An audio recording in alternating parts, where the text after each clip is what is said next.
Like, look at each other like we're in the middle of the ocean at night, and the airplane's trying to catch on fire.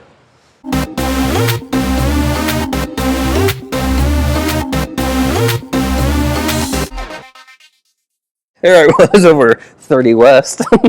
Flight attendant comes up and says, "Hey, the microwave's on fire." I'm like, well, Keflavik looks 4 hours away, so good luck to us. We did actually almost have a problem like that once. It was on my first international crossing, and nothing caught fire, but the flight attendant was pretty new to the company, and she was using the oven. She came up, middle of the night flight, and she's like, "Hey, there's something like, it smells kind of like something's burning in the back, like by the oven." She's like, "I shut it off and I don't see smoke or fire or anything, but like, just want to let you guys know something's going on." I look at each other like we're in the middle of the ocean at night, and the airplane's trying to catch on fire.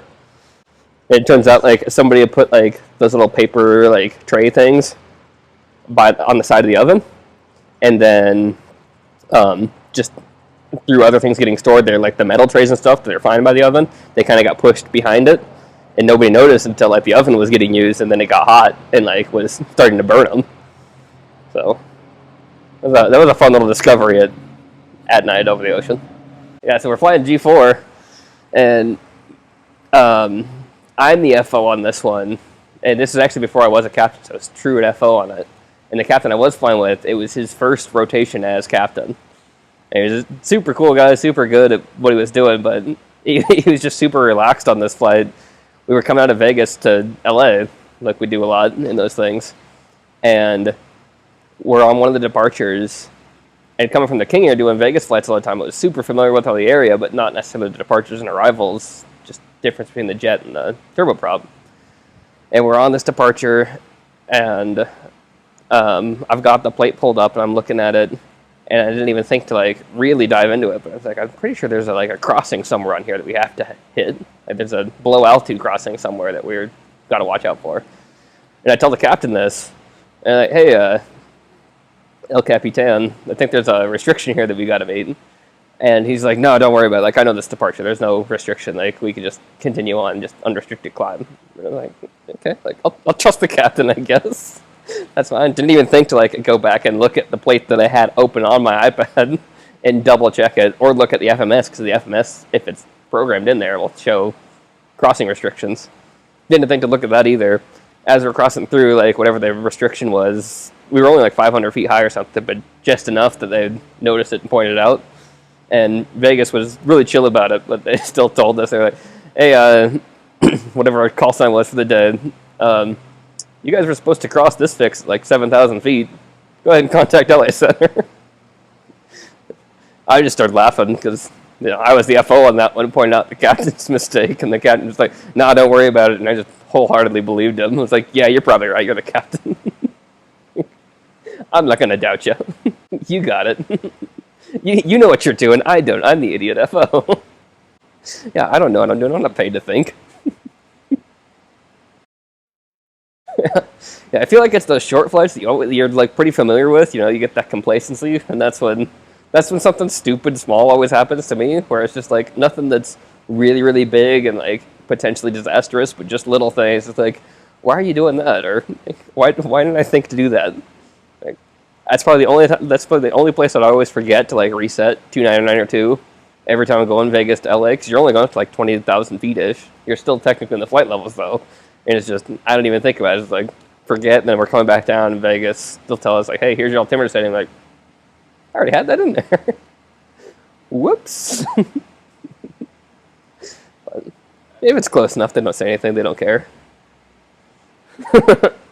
You're still within 300 feet of the assigned flight level. Yeah. So you're fine. Yeah. Yeah, but then that's had one where the FO, we were coming Vegas back to Van Nuys. This was just maybe a month or two ago when I was captain. And fly with an FO who we've been paired together for a couple days at that point, because our company, the crews always swap all the time. So we don't have an assigned crew or an assigned airplane directly. It's just, you're flying with whichever airplane is close by to you, and whichever FO and you have the current schedule that lines up for however they want to do the rest of the schedule, getting everybody around. And so we're coming into Van Nuys and super familiar with the route, so it's not a difficult day at all. And I tell the FOs we're coming in, hey, once we cross Janney and they switched over to SoCal, just let them know we've got it in sight, and then we'll just turn towards the pass and intercept the localizer right there, nice and easy. And so he does that, and it's busy enough day at Van Nuys that SoCal just gives us an extra heading and says, hey, we're just going to bring you around and have you intercept the localizer on the other side. And so we do that, flying in, getting everything configured, it's all going great. Coming through the pass, it's like an 8-mile final, and the FO's like, hey, I'm ready to call him when you want me to. And it confused me, so I was like, what do you mean, call them? Like, call who?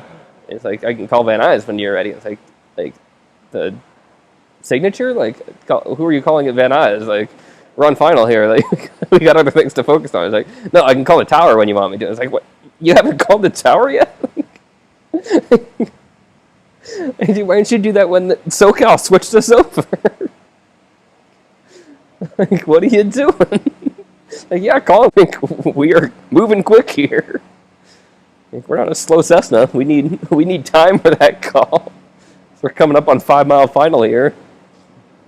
But SoCal's always really nice about it. So is Van Nuys. So again, we didn't get to bust the airspace. So that worked for me. I didn't have to deal with it. So he caught it just in time.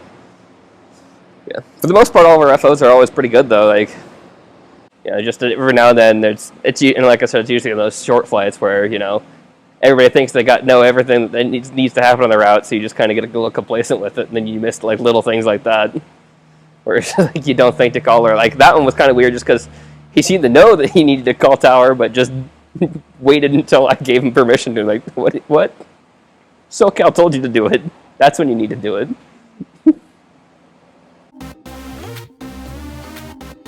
Hey gang, here from Hangar Talk. Thank you so much for plugging into the channel, liking, subscribing. We appreciate all you continuous subscribers, and we can't wait to see you on the next one.